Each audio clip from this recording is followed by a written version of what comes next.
Ողջույն, Բուն TV-ի եթերում Դիլեմա հաղորդաշարն է եւ ես Արեգ Քոչինյանն եմ։ Այսօրվա իմ հյուրն է Մեհմեթ Ֆաթիհ Ջեյլան, Թուրքիայի նախկին դեսպան, Անկարա քաղաքականության հետազոտական կենտրոնի ղեկավար եւ Երևան Dialogue կոնֆերանսի մասնակից։ Ambassador Ջեյլան, thank you so much for accepting our invitation and giving the interview for us.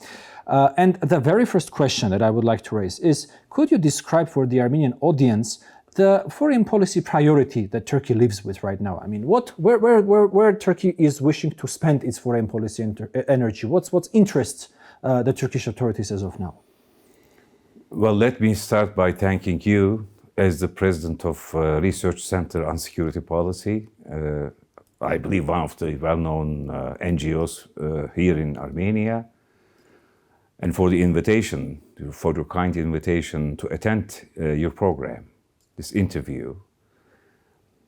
Secondly, this is the first time I have come to Yerevan, and I was impressed by the flourishing city all over, you know. So I had the opportunity of walking around yesterday evening, and I really was impressed. And I have to pay my tribute to the organizers of Yerevan Dialogue 2025. I've been informed that this is the second edition of this dialogue. And even in the second edition, I think from an organizational point of view, it's been excellent. And also the wide-ranging issues elaborated during this Yerevan dialogue were also very impressive. And I benefited tremendously from the views, ideas, proposals made during the conference. So let me commend those involved, including the supporters or sponsors of this organization for what they did. It's very, commendable. So allow me to congratulate all of them, all the collaborators involved in the organization of this Yerevan Dialogue Forum. To your question, the priorities of Turkish foreign policy, the world has changed. I mean, world politics has tremendously been changed with the Russian occupation of Crimea in 2014, the geopolitical and geostrategic politics have entirely morphed into power politics, culminating in large-scale conflicts, starting in Ukraine and spreading to the Middle East. So this is exactly where we are. I mean, I'm talking about the geographical location of Turkey. Right to our north is the still ongoing war, terrible war in Ukraine, initiated by Russia. And the chain of events that followed the 7th of October 2023 Hamas attack against Israel. So Middle East is also undergoing a transformation as a result of the terrible, dramatic events that unfolded in the Middle East, followed by Syria, the overthrow of the Assad regime. So Turkey is just in between these two big conflicts. And God forbid, we don't want another conflict. We have enough, more than enough conflicts surrounding Turkey, which means it also has implications for the South Caucasus and beyond, because world politics has changed. And added to it is the ever-increasing competition between the United States and China and its ramifications for the Euro-Atlantic security. So this is where we are. What we have been witnessing is that, of course, because of this pressure on Turkish foreign policy, particularly in the last decade or so, we see a kind of diversification of the foreign policy.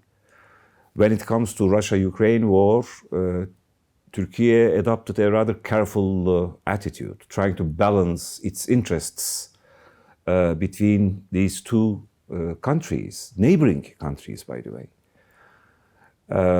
So the priority has been to achieve peace, certainly respecting the Ukrainian aspirations and objectives as far as the termination of the war is concerned. Ukraine is our strategic partner, by the way. And I have to underline the fact that before the outbreak of the events in Ukraine, starting with Crimea, spreading to Donbass, Turkey was strengthening the defense of Ukraine. When our, for instance, Western partners, they were discussing whether to send lethal or non-lethal assets to Ukraine, we were giving Ukraine drones, for instance, which played a critical role at the very initial stages of the conflict. And that continues, that still continues. I mean, like building warships for Ukraine. There is a project like that. On the other hand, of course, Moscow is also an important actor for us. I personally have to say that, I do not endorse what Putin is doing in Ukraine. But from a kind of realpolitik point of view, Turkey tried to balance its interests in bilateral contexts, in bilateral and trilateral contexts. I mean, Turkey, Ukraine, Russia, Turkey, Ukraine, and Turkey, Russia. In the multilateral context, when it comes to NATO, for instance, Turkey has supported all NATO initiatives. And I'm sure you know that, for instance, in the strategic concept adopted by NATO in June 2022, Russia has been described as the most significant and direct threat to Euro-Atlantic security. We did not object to that. And also, it's been made clear at the highest levels by the Turkish leadership that we will not recognize the illegal occupation and annexation of Crimea. And the acts of Russia also in Donbass, so it's a clear-cut position over there. And also, for instance, in the NATO context, it's not directly in the NATO context, but there is this Ukrainian contact group of which Turkey is a part. And in the recent period, that demonstrated a certain degree of divergence between the United States and Europe on the European security. The Turkish authorities started to participate in the European search for a kind of peace deal, how to protect peace if it happens in Ukraine. And Turkey has been invited by our European allies and partners to contribute to a potential, for instance, ceasefire monitoring, and who will protect peace under what conditions. So there has been a kind of intense context between Turkey and its European counterparts, like the United Kingdom, France, Germany, and the other countries in Europe, who showed their willingness to contribute to this peace process, hopefully. But the war continues. So we still have that challenge right in our north. And the Middle East is still in a fragile situation. let's hope that another war involving countries in the Middle East does not happen. But of course, hope is not a recipe, you know that. Of course. So we need kind of like further diplomatic, economic, commercial security initiatives that would kind of settle things in the Middle East. And Turkey will be an actor over there, of course, an important actor. Thinking about the more than 900 kilometers of border with Syria, neighboring Iraq and Iran. So it's a volatile region. Now from that, what I would say is that, I mean, the only, I would say, bright picture could transpire in South Caucasus. And we hope, and we must work for that, that the text of the peace agreement announced both by Azerbaijan and Armenia be signed as soon as possible. That would create a lot of opportunities, also for Turkish foreign policy. And in my personal opinion, this should be one of the priorities of our foreign policy when it comes to South Caucasus. And in that respect, I think connectivity, both in economic and commercial ties and also in transportation, will play a pivotal role in further building peace. This is what we need in South Caucasus. And this is what we should strive to achieve. Yesterday, at the inaugural session of the Yerevan Dialogue, Prime Minister Pashinyan made a very impressive intervention, remarks. And you can see his zeal to reach ultimate and lasting peace with Azerbaijan. And I hope that this will be reciprocated by the Azerbaijani leadership, so that all of us here in this region, Turkey, Armenia, Azerbaijan, and Georgia, we can look toward the future better, more confident, preserve security, peace, and stability in that region.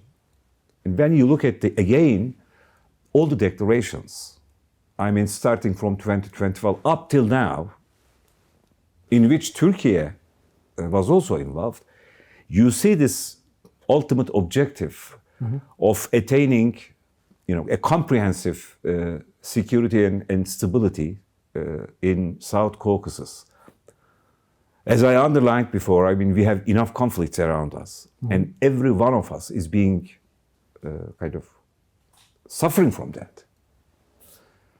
And this should end, this should terminate. And why not start with South Caucasus?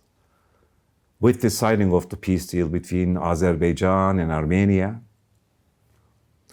opening new doors, new opportunities for cooperation and collaboration on a regional scale, which I believe would also go beyond the regional scale, involving different actors like, for instance, Europe.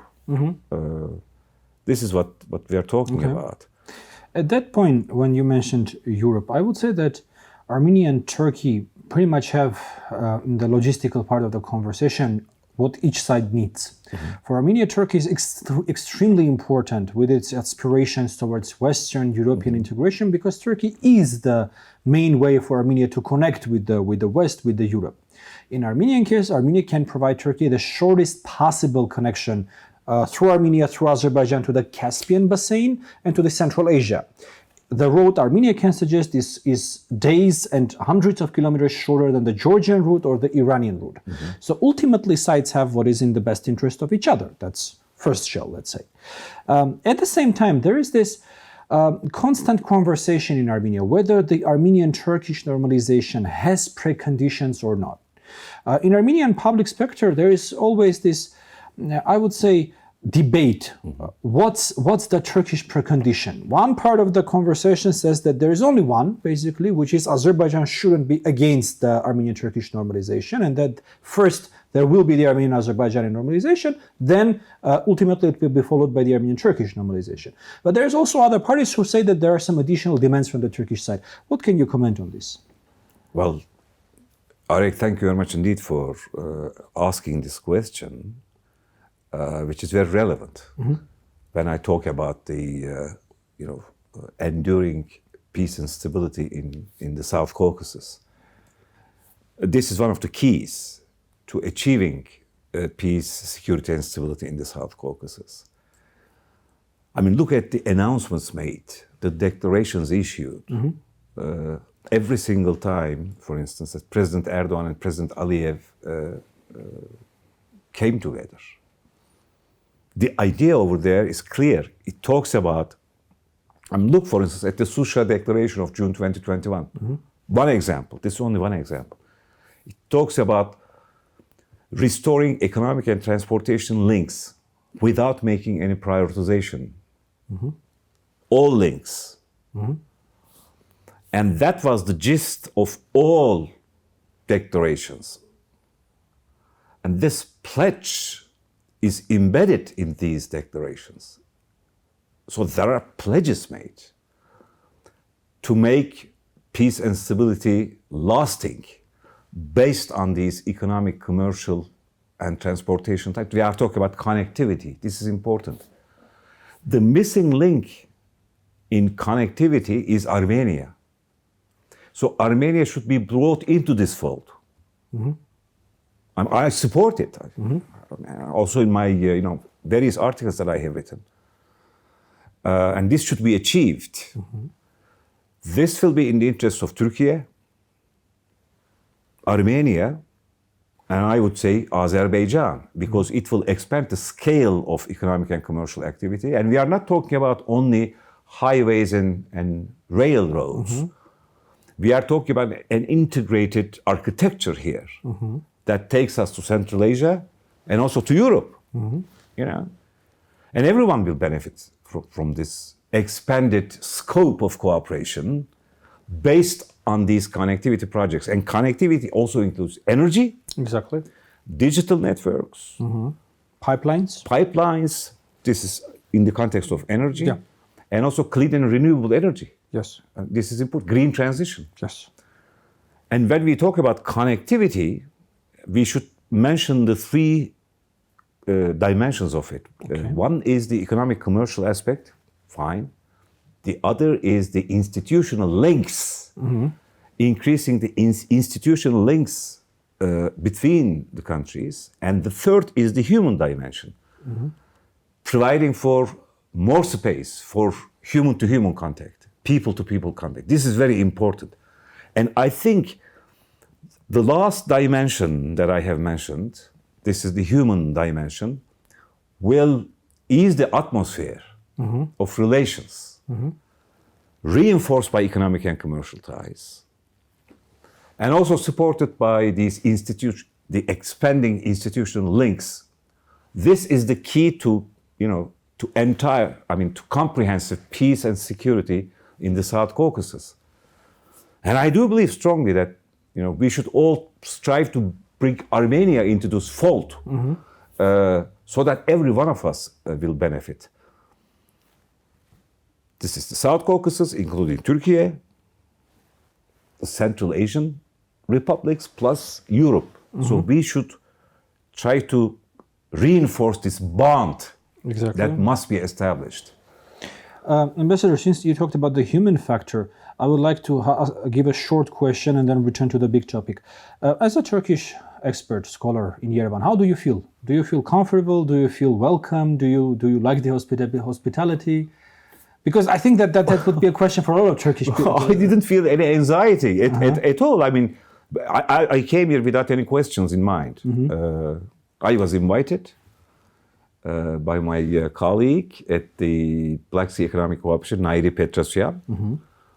And I said, okay, why not? I mean, I wish there could have been more representatives from Turkey. I'm the only one there was another lady, Yes. Nigar Göksel, Yeah. but she represents the International Crisis Group. Yes. The Not a Turkish think tank. Turkey Yes. branch. Yeah. So I'm the only representative from the kind of think tank, okay, Yes. non-governmental Yes. think tank. Yes.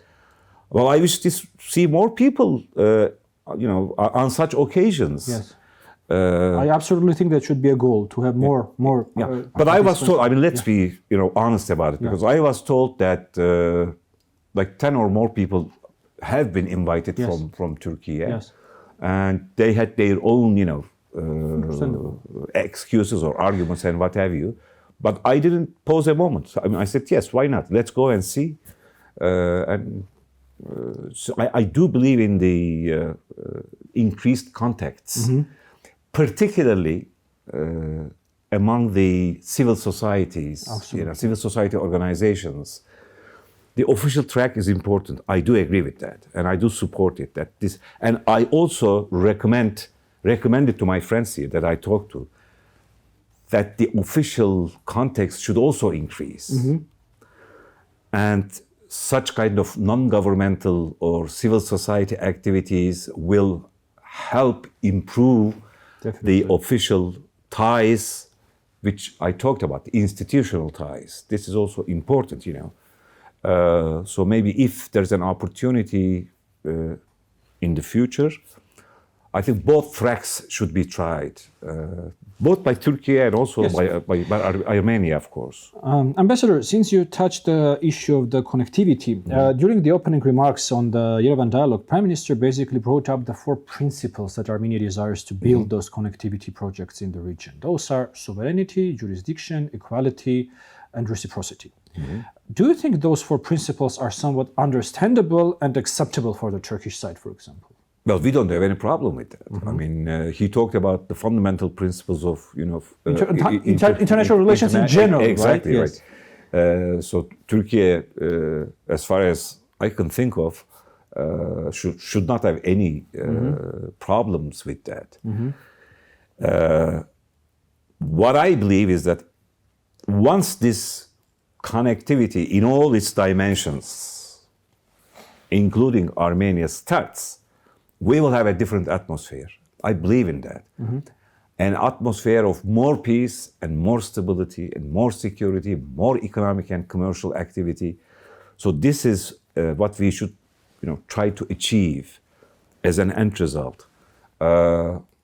And as I have already underlined, Prime Minister Pashinyan made a very, convincing and impressive presentation at the inaugural session yesterday. And he was sincere. You feel it, from his body language, from the way in which he expresses his thoughts on that. So he was, and that should be reciprocated by all actors involved. Ambassador, what do you think the sides are still lacking in order to reach this everlasting peace? Not just the agreement, but like in the communication, in the delimitation, demarcation, in all efforts. What's the lacking point as of now?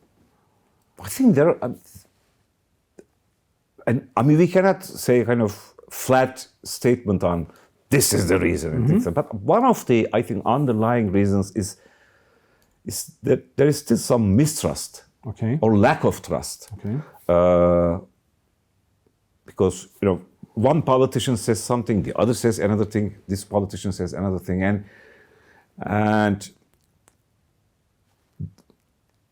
its kind of manifestation, its perception differs from one politician to the other. But I think we must, capitalize on this opportunity before things before things change. Exactly. And he talked about this, that there is this now clear window of opportunity. And the regional and the global conjuncture gives us this opportunity. Exactly. And that can change. And that can change. So before it changes, I think we should kind of pull all the pieces together and put the final touch on this piece. For Turkey, I wouldn't say that there's any precondition. But I think, the political circles in Turkey maybe are waiting for the finalization of this peace deal. So that would certainly, lead to normalization. I also would like to bring to the attention of the Armenian public that when you look at these declarations that I have mentioned, it talks about normalization of relations in the region. This is the ultimate objective. So there is a political pledge to normalize relations over there. I'm talking about at the highest levels. So I think we should live up to that. And the leaderships also should live up to that. As far as I can see, there is nothing that impedes the Armenian leadership to live up to it.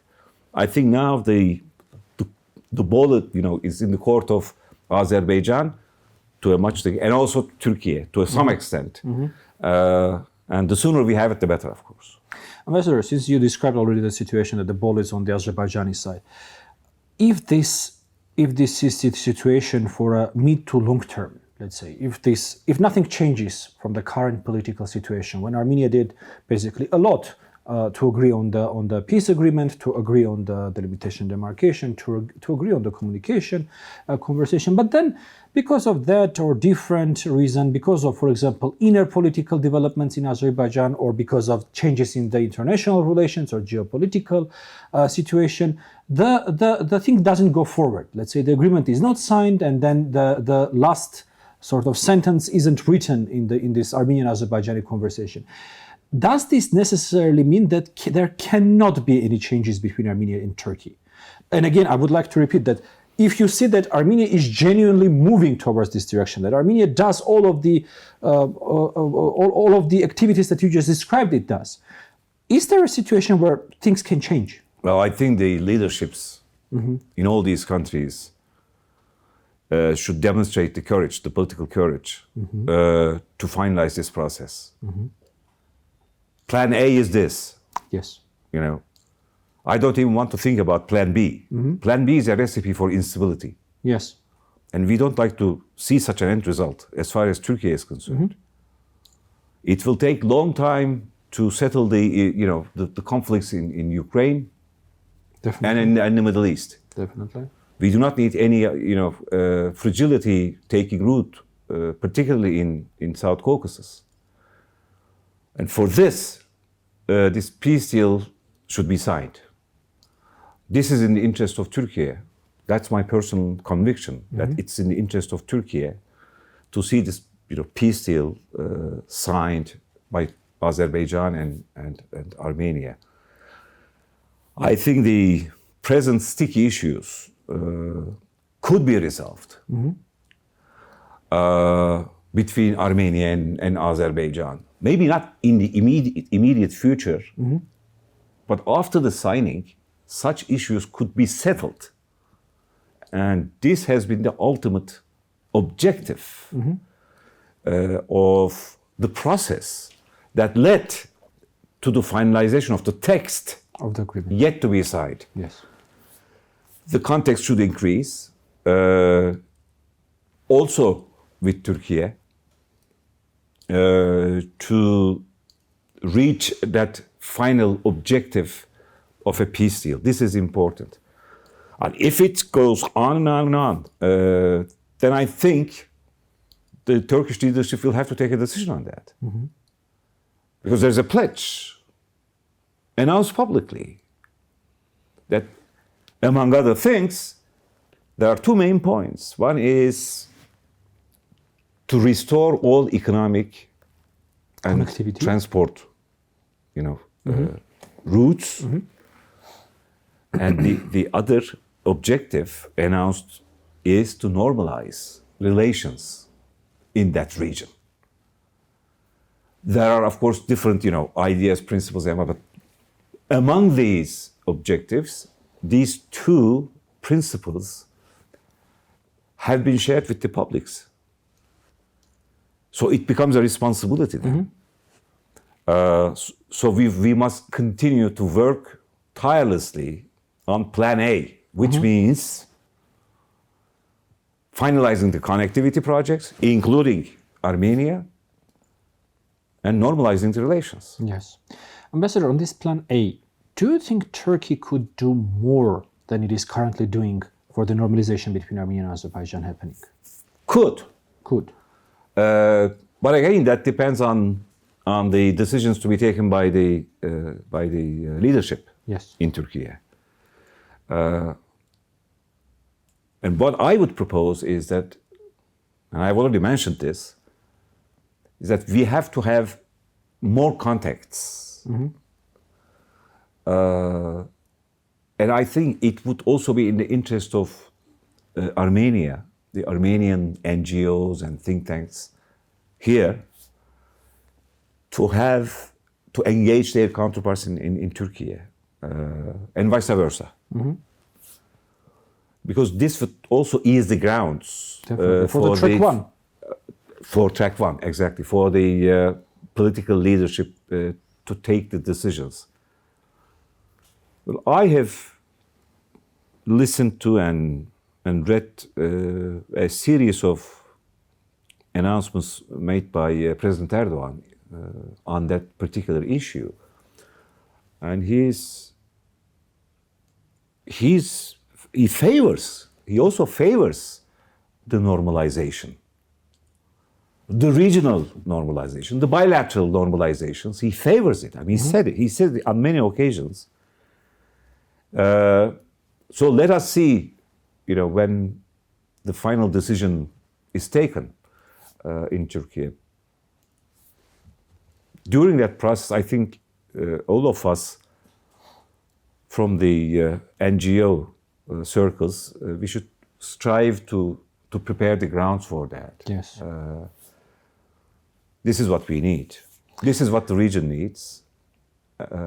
This would be the only bright aspect, yes. the bright spot Yes. of peace and stability. So everyone should strive to achieve that. This would be my recommendation.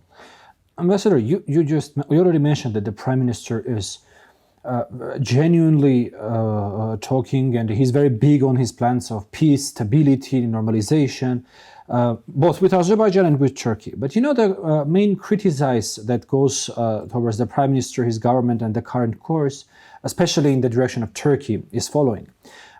Experts, people are saying, well, we have already agreed with Turkey about partial opening of the border, about opening it for third country citizens and for the diplomats. And the agreement was basically unconditional, and the agreement should have been started from June 1st, 2024. But we are in the May 2025, June 2025, and since 1 year passed, that didn't happen. Is this discussed in Turkey? Do you have any comments on this criticized, let's say? If it's discussed, it's not made public. So I don't have the the discussions behind the closed doors. Yes. But what I would suggest is that I think this message should be conveyed through official channels. Should be brought to the attention, because once you sign something, so you have to live up to it. Of course. It becomes a kind of pledge as far as your country is concerned. So I think this message should be duly communicated to those in Turkey who are responsible in taking this process forward. And again, maybe Armenia should try to kind of increase those contacts on the official side and also on the non-official side. And during such contacts, this important message should be conveyed. I don't believe that there would be a kind of a very strong conditionality to implement such arrangements. Especially since it was already agreed. Exactly. So maybe it could be, recommendable for the special envoys to have another round of discussions, another contact. I wish Ambassador Kılıç were present here. Me too. That would have been a good opportunity to convey this message. But nevertheless, this message should be communicated to him by Mr. Rubinian. And maybe Prime Minister Pashinyan could have a kind of a direct contact with the Turkish leadership. That would be a step forward, at least, to implement this arrangement that you have mentioned. I think the Armenian side, both official and non-official, should continue to communicate this message to their counterparts in Turkey, that you're looking forward to the finalization of the step, which is important, I think. I see. Although I assume that we are not the smartest people in the world, and the government also understands this, and I assume that they are connecting on this matter with the Turkish government quite often. But nonetheless, Ambassador, could you please also elaborate a little bit for us the current economic developments and the situation in Turkey? Because mainly what we hear in the international news is the accidents with the devaluation of Turkish lira, but we don't really understand what's happening with the Turkish economy currently.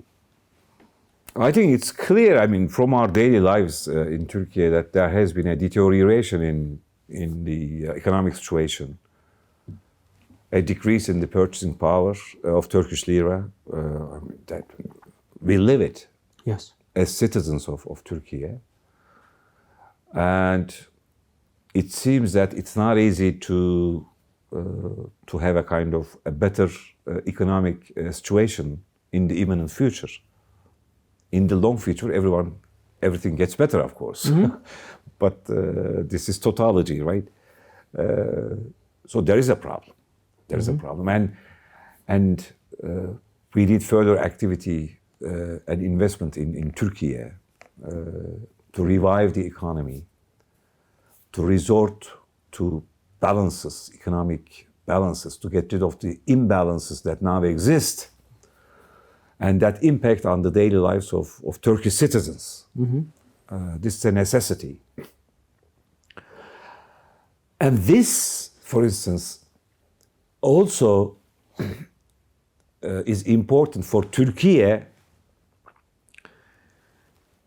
to help create zones of peace and stability. You know, this is important because this would widen the scope of economic and commercial activities,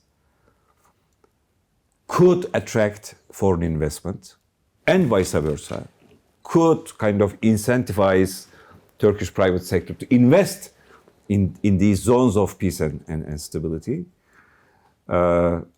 So I think this is what the leadership is trying to kind of explore. And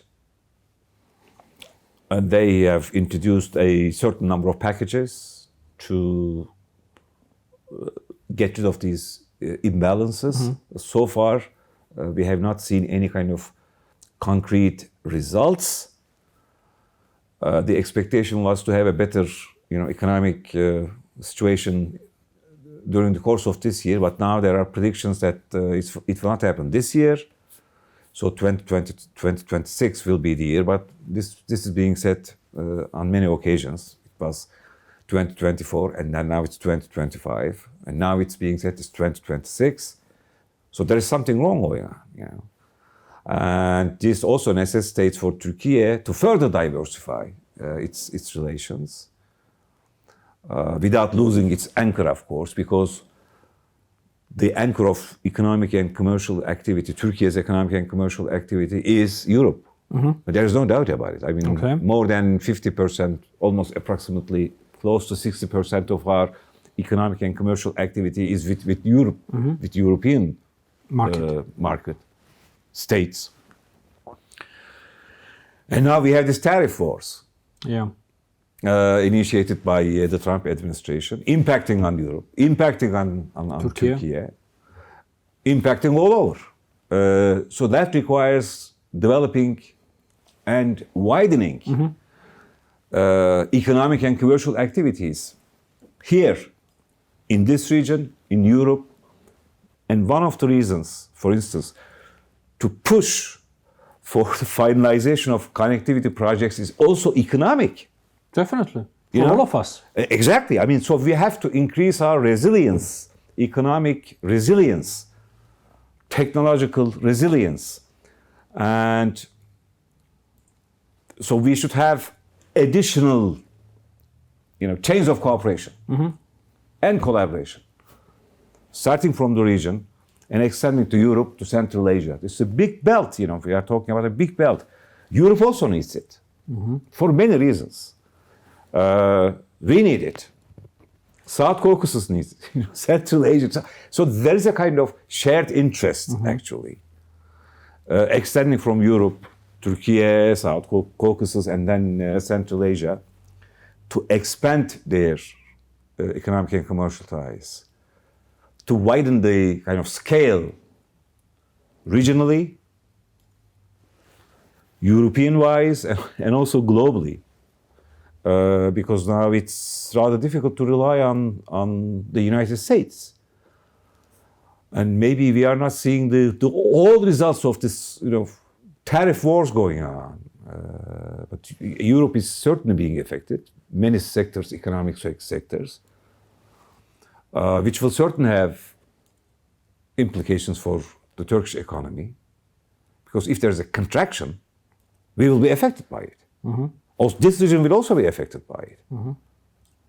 And just consider, assumption, the war continues in Ukraine throughout this year.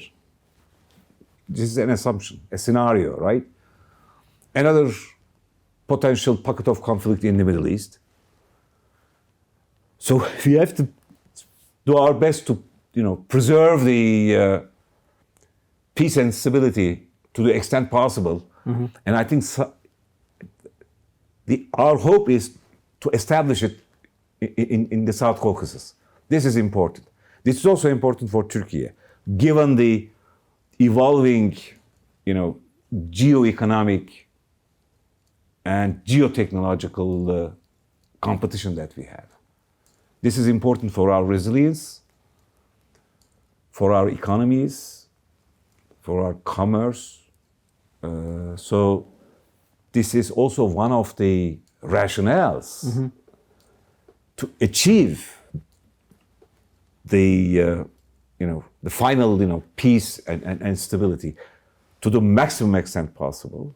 And in my personal opinion, the South Caucasus is the place where we can achieve it, where we should achieve it. We should work towards it, towards achieving it. Thank you so much, Ambassador Ջեյլան, for accepting our invitation and for giving this interview. I think we covered a lot and we helped a lot for the general public to understand more of Turkey and of what Turkey wants in this region. Arek, can I just make a concluding remark? Please. We talked about it privately, but our peoples, Turkish people, Armenian people, they should focus more on the commonalities.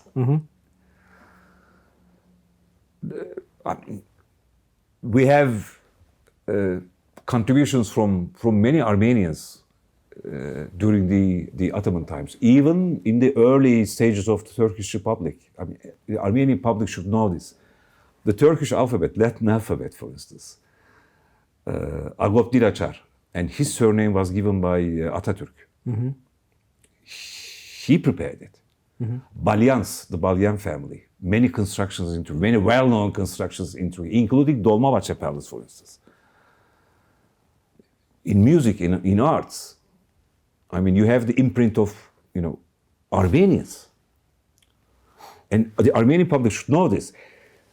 So, okay, there are differences, different views, historical issues and what have you, but we should also focus on these commonalities in history that tie these two peoples together. This is important. That would be my another recommendation to our friends in Armenia. Thank you, Ambassador. Thank you. Հարգելի ստատիտողներ, այսօր մենք հյուրընկալեցինք Թուրքիայից ժամանած մեր գործընկերոջ, ով մասնակցում է Երևան Dialogue համաժողովին։ Կշարունակենք մեր հաղորդումը, մեր թողարկումները կհանդիպենք յուրաքանչյուր կիրակի 19:00-ին։